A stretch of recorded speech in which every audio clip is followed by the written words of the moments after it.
यो नमः। हरिः ओम्। जन्माद्यस्य यतोऽन्वयादितरतश्चार्थेष्वभिज्ञस्वराट् तेने ब्रह्म हृदाय आदिकवये मुह्यन्ति यं सूरयः तेजो वारिमृदां यथा विनिमयो यत्र त्रिसर्गो मृषा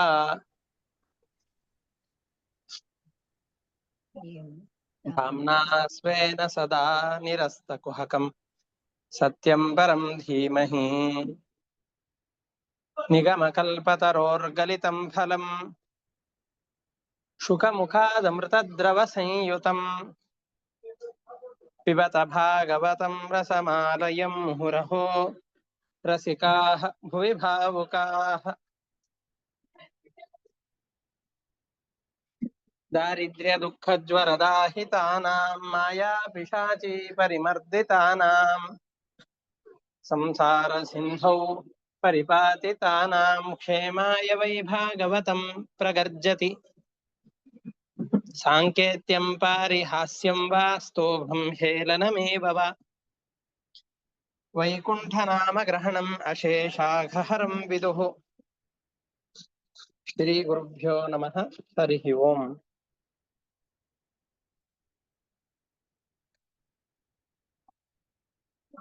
ಇಲ್ಲಿಯವರೆಗೆ ಪ್ರಹ್ಲಾದನ ಮತ್ತು ದೈತ್ಯ ಬಾಲಕರ ಸಂವಾದವನ್ನ ನೋಡ್ತಾ ಇದ್ದೇವೆ.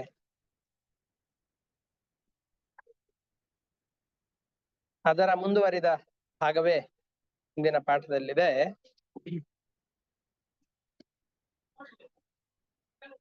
ನಿನ್ನೆಯ ಪಾಠದಲ್ಲಿ ಭಗವಂತನಲ್ಲಿ ಮನಸ್ಸಿಟ್ಟು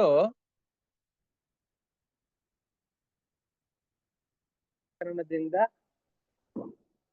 ಭಕ್ತಿಯನ್ನ ಮಾಡಿದಾಗ ನಮ್ಮಲ್ಲಿರುವಂತಹ ಕಲ್ಮಶಗಳು ದೋಷಗಳು ಇವೆಲ್ಲ ದೂರವಾಗತ್ತೆ ಅಂತ ಹೇಳಿದರು.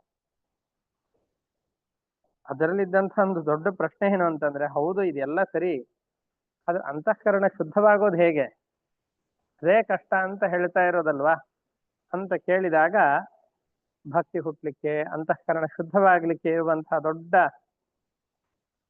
ರಾಜಮಾರ್ಗ ಯಾವುದು ಅಂತಂದ್ರೆ ಭಗವಂತನ ಕಥಾಶ್ರವಣ, ಮತ್ತಿನ್ನೊಂದು ಭಗವಂತನ ನಾವು ಮಾಡ್ತಾ ಇರುವಂತಹ ಅನುಗ್ರಹ, ನಮಗ್ ಕೊಟ್ಟಿದ್ದೆಲ್ಲವನ್ನ ಭಗವಂತನಿಗೆ ಅರ್ಪಣೆ ಮಾಡೋದು, ಇವೆಲ್ಲ ನಮ್ಮ ಅಂತಃಕರಣ ಶುದ್ಧಿಗೆ ಇರುವಂತಹ ಮಾರ್ಗಗಳು. ಅಧೋಕ್ಷಜಾಲಾಪಂ ಇಹಾ ಶುಭಾತ್ಮನಃ ಶರೀರಿಣಃ ಸಂಸ್ಕೃತಿ ಚಕ್ರಶಾತನಂ ತದ್ಬ್ರಹ್ಮ ನಿರ್ವಾಣ ಸುಖಂ ವಿದುರ್ಬುಧಾಃ ತಥೋ ಭಜಧ್ವಂ ಹೃದಯೇ ಹೃದೀಶ್ವರಂ. ನಮ್ಮ ಮನಸ್ಸು ವಸ್ತುತಃ ಕಲುಷಿತವಾಗಿ ಹೋಗ್ಬಿಟ್ಟಿದೆ.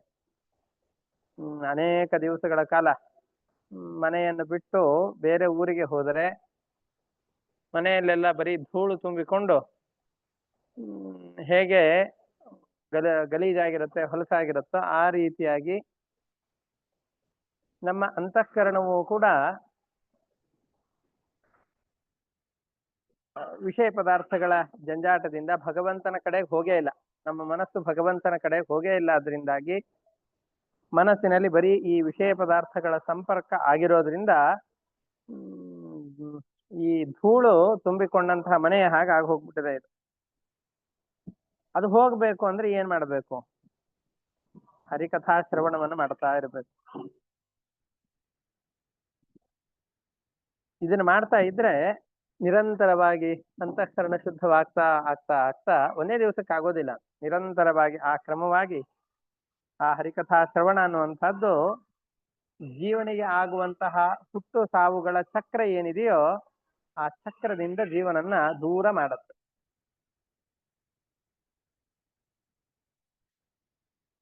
ಆ ಕಾರಣದಿಂದ ಹರಿಕಥಾ ಶ್ರವಣ ಮಾಡಿ ಅದರಿಂದ ಅಂತಃಕರಣವನ್ನ ಶುದ್ಧ ಮಾಡಿಕೊಳ್ಳಿ. ನಿಮ್ಮೆಲ್ಲ ಹೃದಯದಲ್ಲಿಯೇನೆ ಭಗವಂತ ವಾಸ ಮಾಡ್ತಾ ಇದ್ದಾನೆ. ಹಾಗಾಗಿ ನಮ್ಮ ಹೃದಯದಲ್ಲಿಯೇ ವಾಸವಾಗಿರುವಂತಹ ಪರಮಾತ್ಮನ ಆರಾಧನೆಯನ್ನ ಮಾಡಿ ಅವನ ಅನುಗ್ರಹಕ್ಕೆ ಪಾತ್ರರಾಗೋಣ ಅಂತ ಹೇಳ್ತಾ ಇದ್ದ. ತದ್ಬ್ರಹ್ಮ ನಿರ್ವಾಣ ಸುಖಂ ವಿದುರ್ಬುಧಾಹ ತಥೋ ಭಜದ್ವಂ ಹೃದಯೇ ಹೃದೀಶ್ವರಂ. ಅದರಿಂದ ಹೃದಯದಲ್ಲಿ ವಾಸವಾಗಿರುವಂತಹ ಆ ಪರಮಾತ್ಮನನ್ನ ಆರಾಧನೆ ಮಾಡೋಣ ಅಂತ ಹೇಳ್ತಾ ಇದ್ದ. ಕೋಟಿ ಪ್ರಯಾಸೋ ಸುರ ಬಾಲಕ ಹರೇ ಉಪಾಸನೆ ಸ್ವೇ ಹೃದಿ ಛಿದ್ರವತ್ ಸತಃ ಅಸ್ಯಾತ್ಮನಃ ಚಕ್ಷುಃ ಅಶೇಷ ದೇಹಿನಾಂ ಸಾಮಾನ್ಯತಃ ಕಿಂ ವಿಷಯೋಪಪಾದನೆ. ಭಗವಂತನ ಉಪಾಸನೆ ಮಾಡೋದು ಬಹಳ ಕಷ್ಟ. ಎಲ್ಲಿ ಅಂತ ಹುಡುಕೊಂಡು ಹೋಗೋಣ, ಅವನನ್ನ ಹುಡುಕೊಂಡು ಹೋಗ್ಬೇಕು, ಕಾಣಿಸ್ಬೇಕು, ಅಲ್ಲಿ ಅವನ ಆರಾಧನೆಯನ್ನು ಮಾಡಬೇಕು. ಬಹಳ ಪ್ರಯಾಸ ಇದೆ, ನಮಗ ಹಾಗೆ ಬರುವಂತಹ ಕೆಲಸ ಅಲ್ಲ ಇದು, ಬಿಟ್ಟು ಬಿಡೋಣ ಅಂತ ಹೇಳಿದ್ರೆ ಅದಕ್ಕೆ ಉತ್ತರವನ್ನು ಕೊಡ್ತಾ ಇದ್ದಾರೆ. ಹಾಗೆಲ್ಲ ಇಲ್ಲ. ಭಗವಂತನ ಉಪಾಸನೆ ಮಾಡ್ಲಿಕ್ಕೆ ಏನು ಪ್ರಯಾಸ ಇಲ್ಲ, ಏನು ಹೆಚ್ಚಿಗೆ ಪ್ರಯಾಸವನ್ನೇ ಮಾಡಬೇಕಾಗಿ. ಯಾಕೆ? ಉಪಾಸ್ಯನಾದಂಥ ವ್ಯಕ್ತಿ ಬೇಕಲ್ವಾ, ಎಲ್ಲಿದ್ದಾನೆ ಅಂತ ಹುಡುಕೊಂಡು ಹೋಗೋ ಹಾಗೇ ಇಲ್ಲ. ಆಕಾಶ ಎಲ್ಲ ಕಡೆಯಲ್ಲಿ ಹೇಗೆ ಇದೆಯೋ, ಸ್ಪೇಸ್, ಖಾಲಿ ಸ್ಪೇಸ್ ಎಲ್ಲ ಕಡೆಯಲ್ಲಿದೆ, ಹಾಗೆ ಭಗವಂತನು ಕೂಡ ಎಲ್ಲ ಕಡೆಯಲ್ಲಿದ್ದಾನೆ. ಎಲ್ಲ ಕಡೆಯಲ್ಲಿ ಅಂತಂದ್ರೆ ನಮ್ಮ ಹೃದಯದ ಸೂಕ್ಷ್ಮ ಪ್ರದೇಶದಲ್ಲೂ ಪರಮಾತ್ಮ ಇದ್ದಾನೆ. ಇದ್ದಾನೆ ಅಷ್ಟೇ ಅಲ್ಲ, ನಮಗೆ ಆತ್ಮೀಯ ಮಿತ್ರನೂ ಆಗಿದ್ದಾನೆ. ಎಲ್ಲೂ ದೂರ ಹೋಗಿ ಅಯ್ಯೋ ಎಲ್ಲಿದ್ದಾರೆ ದೇವರು, ದೇವರು ಎಲ್ಲಿದ್ದಾರೆ ಅಂತ ಹುಡುಕೊಂಡು ಹೋಗಬೇಕಾದಂತಹ ಕಷ್ಟ ನಮಗಿಲ್ವೇ ಇಲ್ಲ. ಭಗವಂತ ಇಲ್ಲೇ ಇದ್ದಾನೆ, ಸನ್ನಿಹಿತನಾಗಿಯೇ ಇದ್ದುಕೊಂಡು ಪರಮಾತ್ಮ ಇಷ್ಟೆಲ್ಲ ಕೆಲಸವನ್ನು ಮಾಡಿಸ್ತಾ ಇದ್ದಾನೆ. ನಮ್ಮಲ್ಲಿರುವ ಎಷ್ಟೋ ಸಂಪತ್ತುಗಳು ನಮ್ಮ ಕೈಯನ್ನು ತಪ್ಪಿ ಹೋಗತ್ತೆ. ಉದಾಹರಣೆಗೆ, ನಮ್ಮ ಬಳಿಯಲ್ಲಿರುವಂತಹ ಸಂಪತ್ತು ಎಷ್ಟೋ ಕೂಡಿ ಇಟ್ಟಿರ್ತೇವೆ, ಏನೋ ಆಗಿ ಅದು ಕೈಯಿಂದ ಸೋರಿ ಹೋಗಿಬಿಡತ್ತೆ, ತಪ್ಪಿ ಹೋಗಿಬಿಡುತ್ತೆ. ಹೆಂಡತಿ, ಮಕ್ಕಳು, ಪಶುಗಳು, ನಾವು ಸಂಪಾದನೆ ಮಾಡಿದಂತಹ ಭೂಮಿ, ಕಟ್ಟಿಸಿದ ಮನೆ, ಆನೆಗಳು, ಯಾಕೆಂದ್ರೆ ಅವ್ರು ರಾಜರು ಆದ್ರಿಂದ ಅಂತ ಹೇಳ್ತಾ ಇದ್ದಾರೆ. ರಾಜರು, ಆನೆ, ಆ ರಾಜ್ಯದ ದೊಡ್ಡದಾದಂತಹ ಬೊಕ್ಕಸ, ಉಳಿದ ಎಲ್ಲ ಐಶ್ವರ್ಯಗಳು, ನಾವು ಯಾವುದು ಅತ್ಯಂತ ಅಮೂಲ್ಯವಾದಂತಹ ಅನರ್ಘ್ಯವಾದಂತಹ ವಸ್ತುಗಳು ಅಂತ ಜಗತ್ತಿನಲ್ಲಿ ಕಾಪಾಡಿ ಇಟ್ಟುಕೊಂಡಿರ್ತೇವೋ ಅಂತಹ ಎಲ್ಲ ವಸ್ತುಗಳು ಕೂಡ ಒಂದಲ್ಲ ಒಂದ್ ದಿವಸ ನಮ್ಮ ಕೈ ತಪ್ಪಿ ಹೋಗುವಂತಹದ್ದೇ. ಶಾಶ್ವತವಾಗಿ ಯಾವುದೂ ನಮ್ಮ ಹತ್ರ ಇರೋದೇ ಇಲ್ಲ.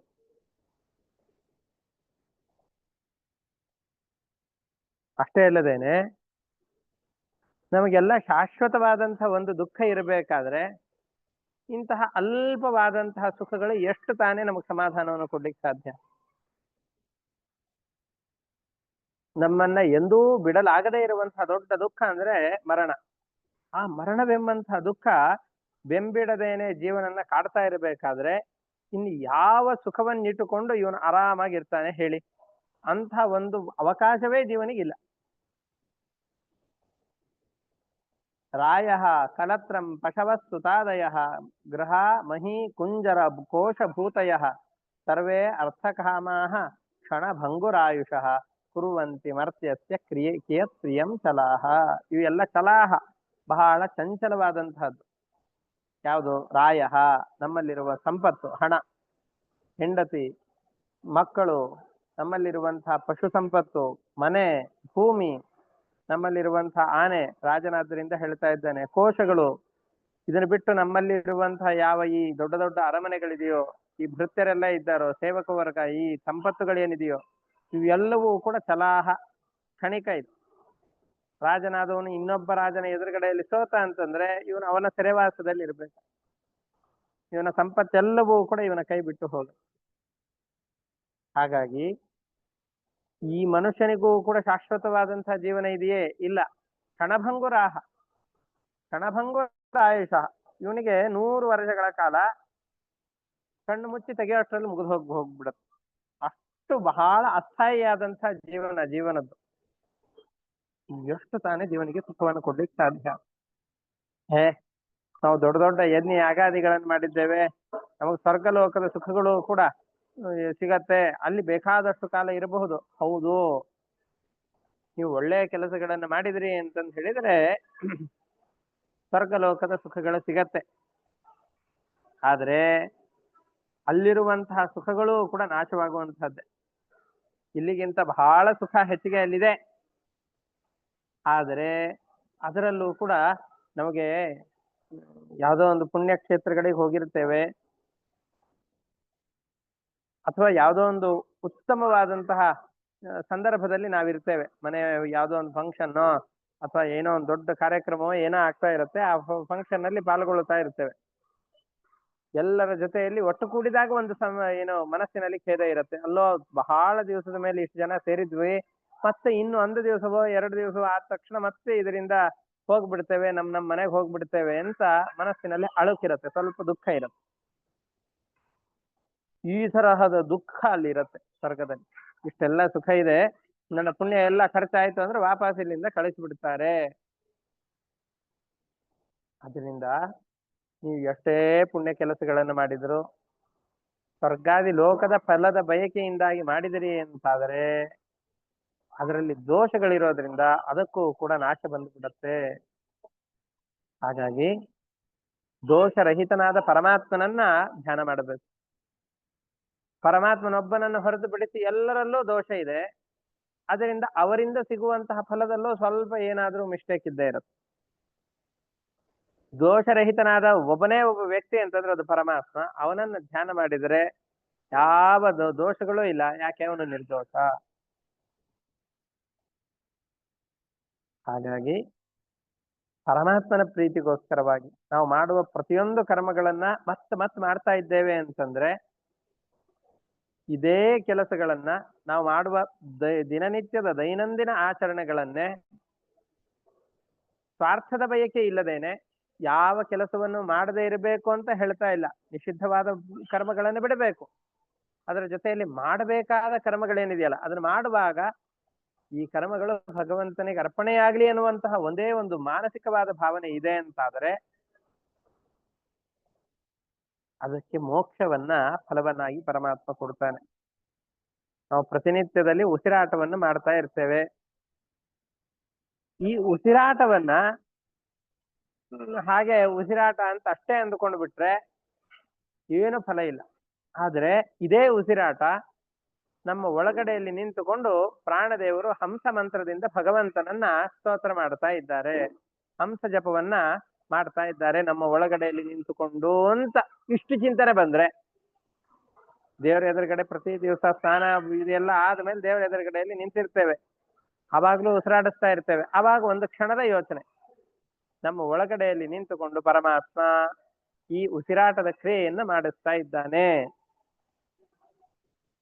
ಪ್ರಾಣದೇವರು ಒಳಗಡೆಯಲ್ಲಿ ನಿಂತು ನಮ್ಮ ಉಸಿರಾಟದ ಕ್ರಿಯೆಯನ್ನ ಹಂಸ ಮಂತ್ರದ ರೀತಿಯಲ್ಲಿ ಚಿಂತನೆ ಮಾಡಿಕೊಂಡು ಜಪ ಮಾಡ್ತಾ ಇದ್ದಾರೆ ಅನ್ನೋ ಇಷ್ಟು ಭಾವನೆ ಬಂತು ಅಂತಂದ್ರೆ ಇಡೀ ದಿವಸ ಮಾಡುವಂತಹ ನಮ್ಮ ಉಸಿರಾಟದ ಕ್ರಿಯೆ ಅದು ಭಗವಂತನ ಪೂಜೆ ಆಗಿ ಹೋಯ್ತು. ಬರೀ ಅನುಸಂಧಾನಕ್ಕೆ ಇಷ್ಟು ದೊಡ್ಡದಾದಂತಹ ಫಲ ಇದೆ. ಇಲ್ಲ ಅಂತಾದರೆ ಬರೀ ಐಹಿಕದ ಫಲಕ್ಕೋಸ್ಕರವಾಗಿ ಈ ಕರ್ಮಗಳನ್ನು ಮಾಡ್ತಾ ಇದ್ರೆ ಅದು ಹೇಗೆ ಅಂತಂದ್ರೆ, ಈ ಕಜ್ಜಿ ಇವು ಎಲ್ಲ ಬಂದಾಗ ಸ್ವಲ್ಪ ತುರಿಕೆ ಆಗತ್ತೆ, ತುರಿಸಿಕೊಂಡಾಗ ಸ್ವಲ್ಪ ಸಮಾಧಾನ ಆಗತ್ತೆ, ಹಾಗೆ ತುರಿಸ್ಕೊಳ್ತಾನೆ ಇರ್ಬೇಕು ಅಂತ ಅನ್ಸುತ್ತೆ. ಸಮಾಧಾನ ಕೊಡೋದಿಲ್ಲ, ಅನ್ನೋವನ್ನು ಮತ್ತಷ್ಟು ಹೆಚ್ಚಿಗೆ ಮಾಡುತ್ತೆ. ಆ ರೀತಿಯಾಗಿ ನಮ್ಮ ಸುಖದ ಬಯಕೆಯಿಂದ ಮಾಡುವಂತಹ ಕರ್ಮಗಳು ಎಂದಿಗೂ ಶಾಶ್ವತವಾದ ತೃಪ್ತಿಯನ್ನು ಕೊಡದೇನೆ ಮತ್ತಷ್ಟು ಅದರಲ್ಲಿಯೇ ಮುಳುಗುವ ಹಾಗೆ ಮಾಡುತ್ತೆ. ಹಾಗಾಗಿ ನಾವು ಯಾವುದೇ ಕರ್ಮಗಳನ್ನು ಮಾಡಬೇಕಾದರೂ ಕೂಡ ನಮ್ಮ ಸಂಕಲ್ಪ ಇಷ್ಟಿರ್ಬೇಕು, ನಾನು ಮಾಡುವ ಕರ್ಮಗಳು ಭಗವಂತನ ಪ್ರೀತಿಗೋಸ್ಕರವಾಗಿ, ಆ ಭಗವಂತನ ಪ್ರೀತಿಗೋಸ್ಕರವಾಗಿ ನನ್ನ ಎಲ್ಲ ಕರ್ಮಗಳು ಇರಲಿ. ಅದಕ್ಕೆ ಪರಮಾತ್ಮ ಪ್ರೇರಣೆಯ ಪರಮಾತ್ಮ ಪ್ರೀತ್ಯರ್ಥಂ. ನಮ್ಮ ಎಲ್ಲ ಸಂಕಲ್ಪದಲ್ಲೂ ಕೂಡ ನಮಗ್ ಗೊತ್ತಿಲ್ಲದೇನೆ ನಾವು ಇದನ್ನ ಹೇಳ್ತಾ ಇರ್ತೇವೆ. ಯಾಕೆಂದ್ರೆ ಹಿಂದಿನವರು ಅದನ್ನ ಸೇರಿಸ್ಬಿಟ್ಟಿದ್ದಾರೆ. ಭಗವಂತನ ಪ್ರೇರಣೆಯಿಂದ ಭಗವಂತನ ಪ್ರೀತಿಗೋಸ್ಕರ ನಾವು ಕರ್ಮಗಳನ್ನು ಮಾಡ್ತಾ ಇದ್ದೇವೆ ಅನ್ನೋ ಇಷ್ಟು ಚಿಂತನೆ ಬಂದ್ಬಿಡ್ತು ಅಂತಂದು ಹೇಳಿದ್ರೆ ಅದರಿಂದ ಬಹಳ ಆಯಾಸ ಇದೆ ಅಂತ ಅಂದುಕೊಳ್ಬೇಡಿ. ಹೃದಯದಲ್ಲಿ ಇರುವ ಪರಮಾತ್ಮನ ಆರಾಧನೆ ಇಷ್ಟಿಂದ ಆಗೋಯ್ತು, ನಾವು ಎಷ್ಟು ಸುಖವನ್ನ ಬಯಸ್ತಾ ಇದ್ದೇವೋ ಅದಕ್ಕಿಂತ ಮಿಗಿಲಾದ ಅನಂತ ಪಟ್ಟು ಸುಖವನ್ನ ಪರಮಾತ್ಮ ಕೊಟ್ಟು ಬಿಡ್ತಾನೆ.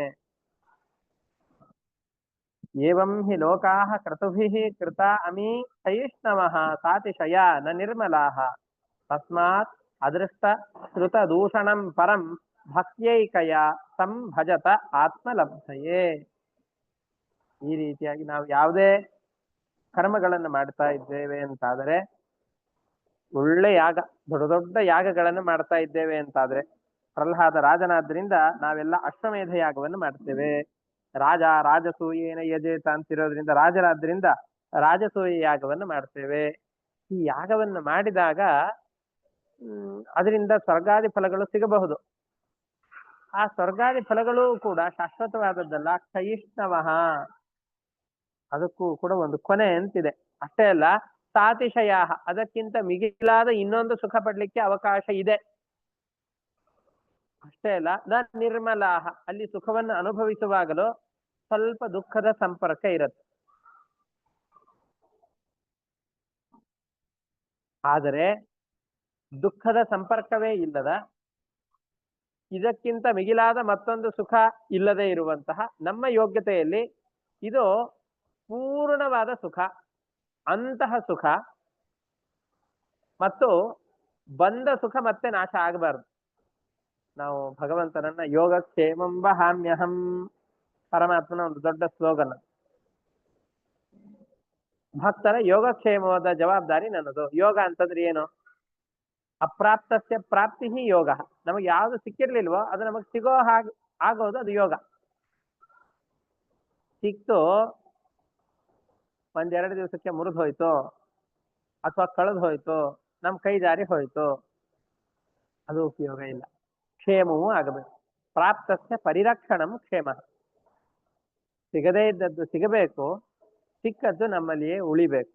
ಇದು ಎರಡು ಇತ್ತು ಅಂತಂದು ಹೇಳಿದ್ರೆ ಜೀವ ಸುಖವಾಗಿ ಇರ್ತಾನೆ. ಪರಮಾತ್ಮ ಈ ರೀತಿಯಾಗಿ ಕರ್ಮಗಳನ್ನು ಮಾಡಿದರೆ ನಾವು ಎಂದೂ ಯೋಚನೆಯನ್ನೂ ಮಾಡಲಿಕ್ಕಾಗದಂತಹ ನಮ್ಮಲ್ಲಿಯೇ ಇರುವಂತಹ ಸುಖವನ್ನು ಅಭಿವ್ಯಕ್ತಗೊಳಿಸ್ತಾನೆ. ಬಂದ ಸುಖ ಮತ್ತೊಮ್ಮೆ ನಮ್ಮ ಕೈ ಜಾರದಂತೆ ರಕ್ಷಣೆ ಮಾಡ್ತಾನೆ. ಅದರಿಂದ ತಸ್ಮಾತ್ ಅದೃಷ್ಟ ಶ್ರುತ ದೂಷಣಂ ಪರಂ, ಯಾರಿಗೂ ಕೂಡ ಪರಮಾತ್ಮನಲ್ಲಿ ದೋಷಗಳು ಕಂಡಿಲ್ಲ, ನಾವು ಆ ದೋಷಗಳನ್ನು ಕೇಳಿಯೋ ಇಲ್ಲ. ಅಂತಹ ಆ ಪರಮಾತ್ಮನನ್ನ ಚೆನ್ನಾಗಿ ಅರ್ಚನೆಯನ್ನು ಮಾಡಿ. ಎಲ್ಲರಿಗಿಂತ ವಿಲಕ್ಷಣನಾಗಿದ್ದಾನೆ, ಸಾಮಾನ್ಯನಲ್ಲ ಅವನು. ಯದರ್ಥಮಿಹ ಕರ್ಮಾಣಿ ವಿದ್ಯಂಗಾನಿ ಅಸಕೃನ್ ನರಃ ಕರೋತ್ಯಥೋ ವಿಪರ್ಯಾಸಂ ಅಮೋಘಂ ವಿಂದತೆ. ಅದರಿಂದ ಆ ಯಾಗಾದಿ ಕರ್ಮಗಳನ್ನ ಮತ್ತೆ ಮತ್ತೆ ಮನುಷ್ಯ ಮಾಡ್ತಾ ಇದ್ದಾನೆ ಅಂತಾದರೆ ಆವಾಗ ಮತ್ತೆ ಮತ್ತೆ ಆ ಸತ್ಕರ್ಮಗಳನ್ನ ಆಚರಣೆ ಮಾಡೋದ್ರಿಂದ ಅಂತಃಕರಣದ ಶುದ್ಧಿ, ಮೋಕ್ಷವೆಂಬಂತಹ ಫಲ, ಈ ಎರಡೂ ಕೂಡ ಸಿಗುತ್ತೆ. ಅದೇ ಕೆಲಸಗಳನ್ನ ಈ ಅನುಸಂಧಾನ ಇಲ್ಲ ಅಂತಾದ್ರೆ ಬರೀ ಪ್ರಯಾಸವಾಗತ್ತೆ ಹೊರತಾಗಿ ಅದರಿಂದ ಸಿಗಬೇಕಾದ ವಾಸ್ತವವಾದ ಫಲ ಸಿಗೋದಿಲ್ಲ. ಯದರ್ಥಮಿಹ ಕರ್ಮಾಣಿ ವಿದ್ಯಂಗಾನಿ ಯಥಕೃನ್ನರಃ ಕರೋತ್ಯಥೋ ವಿಪರ್ಯಾಸಂ ಅಮೋಘಂ ವಿಂದತೆ ಫಲಂ. ಯಾವ ಕರ್ಮಗಳನ್ನು ನಾವೆಲ್ಲ ಮಾಡ್ತಾ ಇದ್ದೇವೋ ಅದೇ ಕೆಲಸ ಮನಸ್ಸಿನಲ್ಲಿ ಸ್ವಲ್ಪ ಭಾವನೆಯನ್ನು ಬದಲಾಯಿಸಿಕೊಂಡ್ರೆ ಅದು ಅಮೋಘವಾದ, ಎಂದಿಗೂ ಬತ್ತದಂತಹ ಫಲವನ್ನ ಕೊಡುತ್ತೆ. ಇಲ್ಲ ಅಂತಂದ್ರೆ ಅದೇ ಕರ್ಮಗಳು ಸ್ವಲ್ಪ ಫಲವನ್ನು ಕೊಡುತ್ತೆ, ಮತ್ತೆ ಈ ಸಂಸಾರದಲ್ಲಿ ತಂದು ಹಾಕತ್ತೆ. ಹಾಗಾಗಿ ಸುಖಾಯ ದುಃಖ ಮೋಕ್ಷಾಯ ಸಂಕಲ್ಪ ಇಹ ಕರ್ಮಣಃ ಸಮಾಪ್ನೋತೀಹಯ ದುಃಖಂ ಅನೀಹಾನಯಾಂ ಸುಖೋನ್ನತಿಂ. ನಮಗೆ ಸಂಕಲ್ಪ ಏನಿರಬೇಕು? ಭಗವಂತನ ಪ್ರೀತಿ ಆಗ್ಲಿ. ಭಗವಂತನ ಪ್ರೀತಿ ಹಾಳಾಗಿ ಹೋಗ್ಲಿ, ನಮಗ್ ಸುಖ ಸಿಗಬೇಕು, ದುಃಖಗಳೆಲ್ಲ ಹೋಗಬೇಕು, ಭಗವಂತನಿಗೆ ಪ್ರೀತಿ ಆಗ್ಲಿ ಅಂತ ಮಾಡಿದ್ರೆ ನಮಗೆ ಒಳ್ಳೆ ಜೀವನದ ಸಾರ ಭಾಗವನ್ನು ಅನುಭವಿಸೋದು ಹೇಗೆ? ದುಃಖಗಳ ನಿವೃತ್ತಿಯನ್ನು ಮಾಡೋದು ಹೇಗೆ? ಅದಕ್ಕೆ ಹೇಳ್ತಾ ಇದ್ದಾನೆ, ಸಿಗತ್ತೆ. ಸಮಾಪ್ನೋತಿ ಈಹಯ ದುಃಖಂ ಅನೀಹಾಯಾಂ ಸುಖೋನ್ನತಿಂ. ಮನುಷ್ಯ ಬಯಸಿದಾಗ ಏನು ಸಿಗತ್ತೋ ಅದು ಸ್ವಲ್ಪ ದುಃಖವನ್ನೇ ತಂದು ಕೊಡತ್ತೆ. ಬಯಸದೇನೆ ಯಾವುದು ಸಿಕ್ಕಿರತ್ತೋ ಅದು ಸುಖವನ್ನ ತಂದು ಕೊಡತ್ತೆ. ಇದು ಬಹಳ ಬಯಕೆ ಪಟ್ಟು ಏನೋ ಒಂದನ್ನ ಬಯಸಿ ತಿಂದು ಆ ವಸ್ತುವನ್ನ ಪಡೆದ್ರೆ ತತ್ಕಾಲದಲ್ಲಿ ಅದರಿಂದ ಸುಖ ಆಗತ್ತೆ. ಮತ್ತೆ ಅಯ್ಯೋ ಇದಾಯ್ತು ಮತ್ತಿನ್ನೇನು ಅಂತ ಮತ್ತಿನ್ನೊಂದರ ಬಯಕೆಯಿಂದ ಮತ್ತೆ ದುಃಖವೇ ಆಗ್ತಾ ಇರತ್ತೆ. ಆದ್ರೆ ಅನೀಹಾಯ ಏನು ಬಯಸ್ಲಿಲ್ಲ, ಆಕಸ್ಮಿಕವಾಗಿ ಆ ವಸ್ತು ಸಿಕ್ಬಿಡ್ತು ಅಂತಂದ್ರೆ ಬಯಸಿ ಸಿಕ್ಕಾಗ ಎಷ್ಟು ಸುಖವಾಗತ್ತೋ ಸಂತೋಷವಾಗತ್ತೋ ಅದಕ್ಕಿಂತ ಮಿಗಿಲಾದ ಸಂತೋಷ ಅದರಿಂದ ಆಗತ್ತೆ. ಯಾವುದೋ ಒಬ್ಬ ವ್ಯಕ್ತಿಗಳು ಹೇಳಿ ಮನೆಗೆ ಬರ್ತಾ ಇದ್ದಾರೆ ತುಂಬಾ ಆತ್ಮೀಯರಾದವರು ಅಂತಂದ್ರೆ ಬಂದಾಗ ಸಂತೋಷ ಆಗತ್ತೆ. ಆದ್ರೆ ಯಾವುದೋ ಒಬ್ಬ ವ್ಯಕ್ತಿ ಬರ್ತಾನೆ ಅಂತ ಯೋಚನೆಯೇ ಇಲ್ಲ, ತುಂಬಾ ಆತ್ಮೀಯರಾದವರು ಮನೆಗೆ ದಿಢೀರ್ ಅಂತ ಬಂದ್ಬಿಟ್ರು ಅಂತಂದ್ರೆ ಆ ಸುಖ ಹೇಳಿ ಬಂದಾಗ ಏನು ಸಂತೋಷ ಸಿಗತ್ತೋ ಅದಕ್ಕಿಂತ ಬಹಳ ಮಿಗಿಲಾದಂತಹ ಸುಖವನ್ನು ಅದು ಕೊಡುತ್ತೆ. ಸಮಾಪ್ನೋತೀಹಯ ದುಃಖಂ ಅನೇಹಾಯಾಂ ಸುಖೋನ್ನತಿಂ. ಬಯಸದೇ ಇದ್ದಾಗ ಅತಿಶಯವಾದಂತಹ ಸುಖವು ಸಿಗತ್ತೆ. ಹಾಗಾಗಿ ಭಗವಂತನ ಪ್ರೀತಿಯಾಗ್ಲಿ ಎಂಬಂತಹ ಸಂಕಲ್ಪವನ್ನಿಟ್ಟುಕೊಂಡು ಆ ಕರ್ಮಗಳನ್ನ ಮಾಡಿದಾಗ ಅದರಿಂದ ಉನ್ನತವಾದಂತಹ ಸುಖವು ನಮಗೆ ಸಿಗತ್ತೆ. ಕಾಮಾನ್ ಕಾಮಯತೆ ಕಾಮ್ಯಾನ್ ಯದರ್ಥ ಇಹ ಪೂರುಷಃ ಸವೈ ದೇಹಸ್ತು ಪಾರಕ್ಷ್ಯೋ ಭಂಗುರೋ ಯಾತ್ಯಪೈತಿ ಚ. ಎಷ್ಟು ದೊಡ್ಡದಾದಂತಹ ಸಂದೇಶ ಅಂತಂದ್ರೆ ನಾವೀಗ ಏನನ್ನ ಬಯಸ್ತಾ ಇದ್ದೇವೋ ನಾವು ಹಾಗೆ ಇವತ್ತು ಬೆಳಗ್ಗಿನಿಂದ ಇಲ್ಲಿವರೆಗೂ ಯಾವ್ದು ನನಗೆ ಬೇಕು ಅಂತ ಅಂದುಕೊಂಡಿದ್ದೇವೆ ಅಂತ ಸ್ವಲ್ಪ ಕಾಲದವರೆಗೂ ವಿಚಾರ ಮಾಡೋಣ. ಅವನು ಒಂದು ದಿವಸದ ಹೇಳ್ತಾ ಇಲ್ಲ, ಹುಟ್ಟಿದಾಗಿನಿಂದ ಸಾಯೋವರೆಗೂ ಏನನ್ನ ಬಯಸ್ತೇವೋ ಆ ಬಯಸಿದ ಪದಾರ್ಥಗಳೆಲ್ಲ ಯಾವುದಕ್ಕೋಸ್ಕರ ಅಂತಂದ್ರೆ ಈ ಶರೀರಕ್ಕೋಸ್ಕರ. ಆದ್ರೆ ಈ ಶರೀರವೇ ಶಾಶ್ವತವಲ್ಲ. ಒಂದು ಭವ್ಯವಾದಂತಹ ಬಂಗಲೆಯನ್ನ ಕಟ್ಟಿಸ್ತಾನೆ, ಆ ಬಂಗಲೆ ಇರೋ ಅಷ್ಟು ವರ್ಷಗಳ ಕಾಲ ಈ ಶರೀರ ಇರೋದಿಲ್ಲ. ಹಾಗಾದ್ರೆ ಕಾಮಾನ್ ಕಾಮಯತೆ ಕಾಮ್ಯಾನ್ ಯದರ್ಥೇ ಇಹ ಪುರುಷಃ, ಯಾವುದಕ್ಕೋಸ್ಕರವಾಗಿ ಯಾವ ದೇಹದ ತೃಪ್ತಿಗೋಸ್ಕರವಾಗಿ ಮನುಷ್ಯ ಬಹಳ ಪಡಿಪಾಟಲು ಪಟ್ಟು ಪಡಬಾರದ ಕಷ್ಟಗಳೆಲ್ಲವನ್ನು ಕೂಡ ಅನುಭವಿಸಿ ಕಾಮ್ಯಾನ್ ಕಾಮಯತೆ ಕಾಮ್ಯ ಪದಾರ್ಥಗಳನ್ನ ಬಯಸ್ತಾ ಇರ್ತಾನೋ ಸವೈ ದೇಹಸ್ತು ಪಾರಕ್ಯ, ಆ ದೇಹವೇ ಇನ್ನೊಬ್ಬರ ಸ್ವತ್ತದು. ಬದುಕಿದ್ದಾಗ ಈಗ ಗಮನಿಸಿ, ನಾವೆಲ್ಲ EMI ಅದನ್ನೆಲ್ಲ ತಗೊಂಡ್ಬಿಟ್ಟು ಮನೆಯನ್ನ ಕಟ್ಟಿಸಿ ಯಾವುದೋ ಪದಾರ್ಥಗಳನ್ನು ತಗೊಂಡಿರ್ತೇವೆ.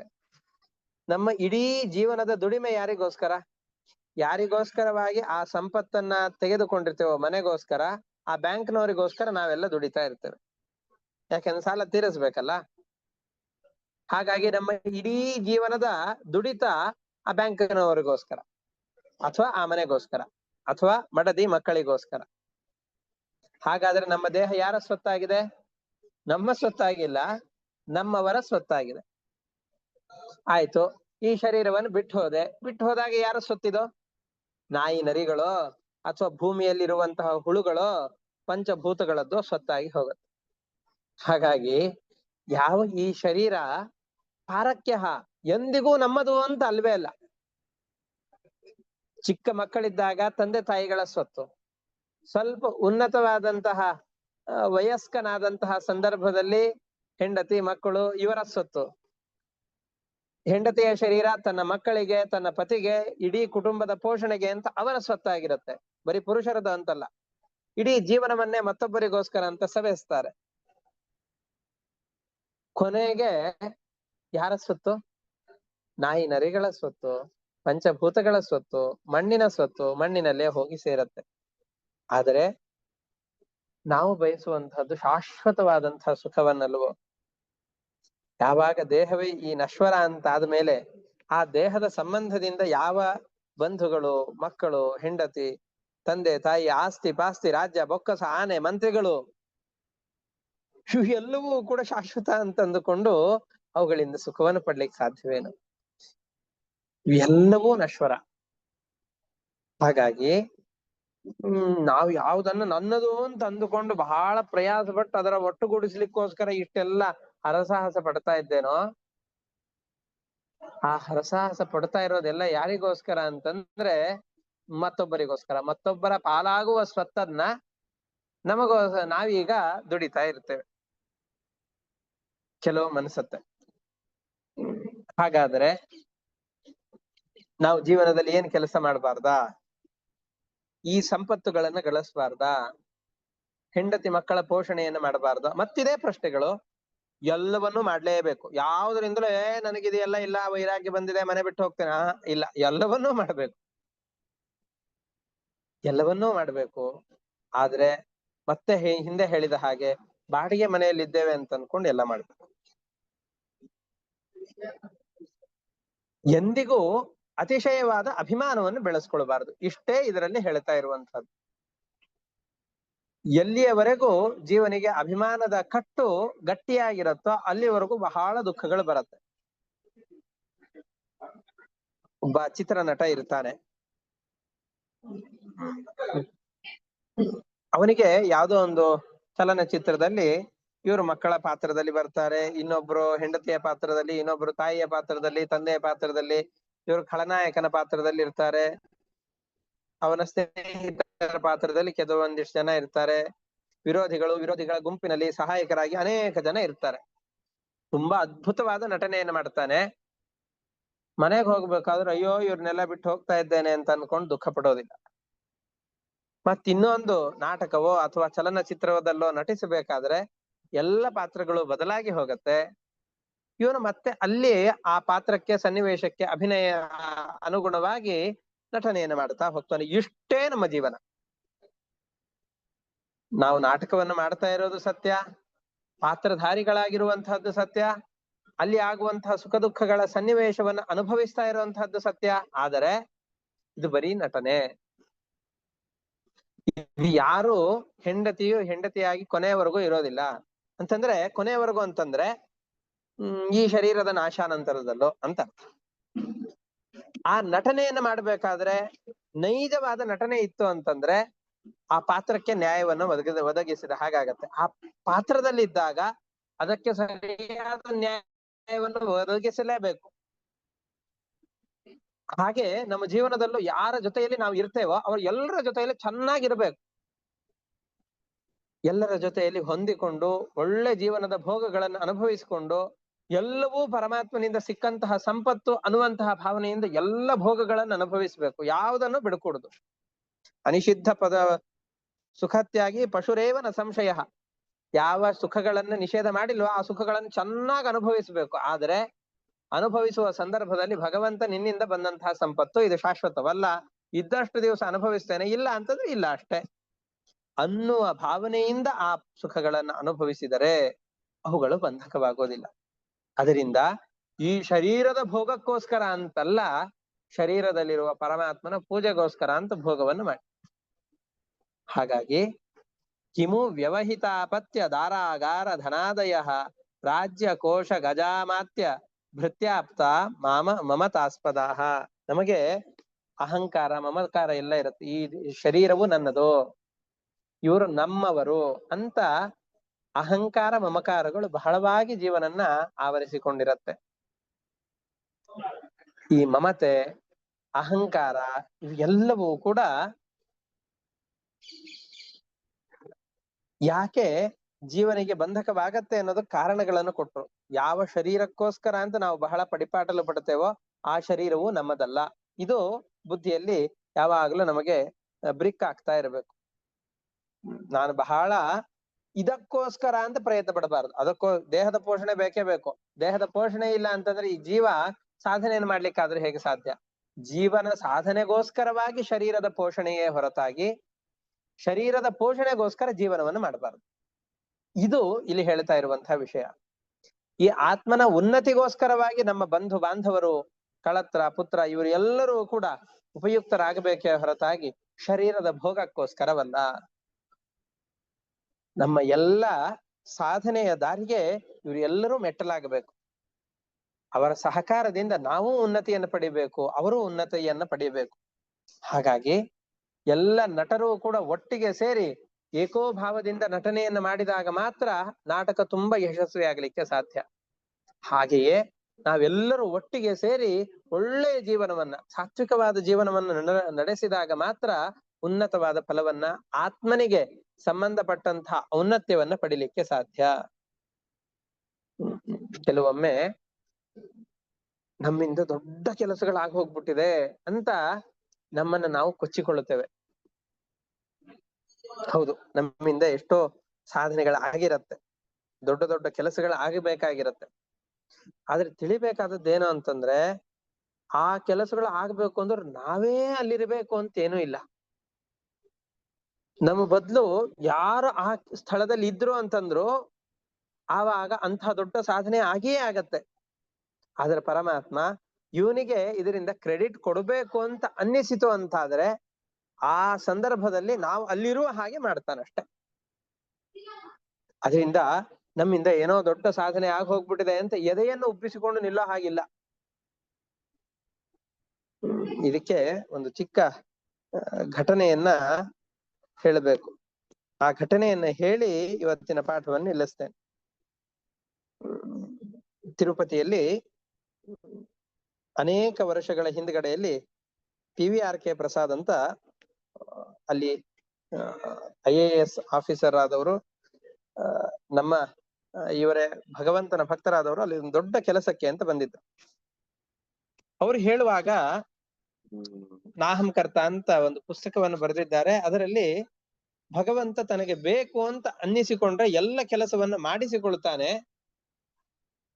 ನಾವು ಮಾಡ್ತೇವೆ ಅಂತ ಅಂದುಕೊಂಡ್ರೆ ನಮ್ಮಿಂದ ಏನು ಆಗೋದಿಲ್ಲ ಅನ್ನೋದಕ್ಕೆ ಒಂದು ಚಿಕ್ಕ ಘಟನೆಯನ್ನ ಉದಾಹರಣೆಯಾಗಿ ಕೊಟ್ಟಿದ್ರು ಅವರು. ಅದು 80ರ ದಶಕ, 89ರ ದಶಕ. ಆ ಸಂದರ್ಭದಲ್ಲಿ ಆ ದೇವಸ್ಥಾನದ ಪೂರ್ತಿ ಆದಂತಹ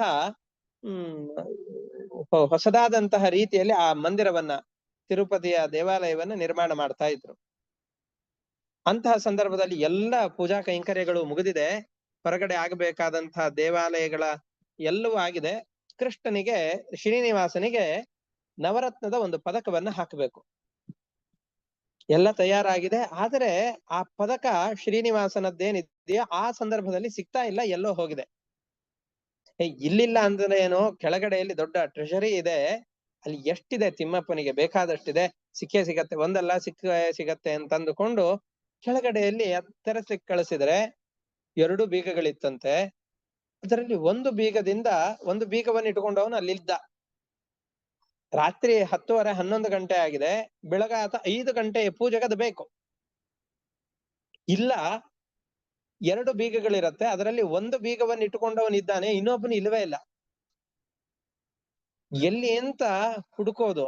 ಅವನು ಎಲ್ಲಿಗೆ ಹೋಗಿದ್ದಾನೆ ಅಂದ್ರೆ ಬೇರೆ ಯಾವ್ದೋ ದೂರದ ಊರಿಗೆ ಹೋಗಿದ್ದಾನೆ. ಅವನು ವಾಪಸ್ ಅವತ್ತು ಬರ್ಲಿಕ್ಕೆ ಸಾಧ್ಯವೇ ಇಲ್ಲ, ಬೆಳಗಾತ 5 ಗಂಟೆಗೆ ಆಗ್ಲಿಕ್ಕೆ ಸಾಧ್ಯವೇ ಇಲ್ಲ. ಏನು ಮಾಡೋದು ಅಂತಂದುಕೊಂಡು ಬಹಳ ಎಲ್ಲರೂ ವ್ಯಥೆಯಲ್ಲಿ ಏನ್ ಮಾಡೋದು? ಆ ಆಗಬೇಕಾದಂತಹದ್ದು ಬೆಳಿಗ್ಗೆ 12 ಗಂಟೆಗೆ ಯಾವ ಅಂಗಡಿಯನ್ನು ತೆಗೆಸಿ ಮಾಡಿಕೊಡಿ ಅಂತ ಹೇಳಲಿಕ್ಕಾಗತ್ತೆ? ಆಗೋದಿಲ್ಲ ಅಂತಂದ್ಕೊಂಡು ಇವರೆಲ್ಲ ಹೋಗ್ತಾ ಇದ್ದಾರೆ. ತಮ್ಮ ಮನೆಗೆ ಹೋಗುವ ಸಂದರ್ಭದಲ್ಲಿ ಯಾರೋ ಒಂದಿಬ್ರು ಬಂದು ಕಾಯ್ತಾ ಇದ್ದಾರಂತೆ.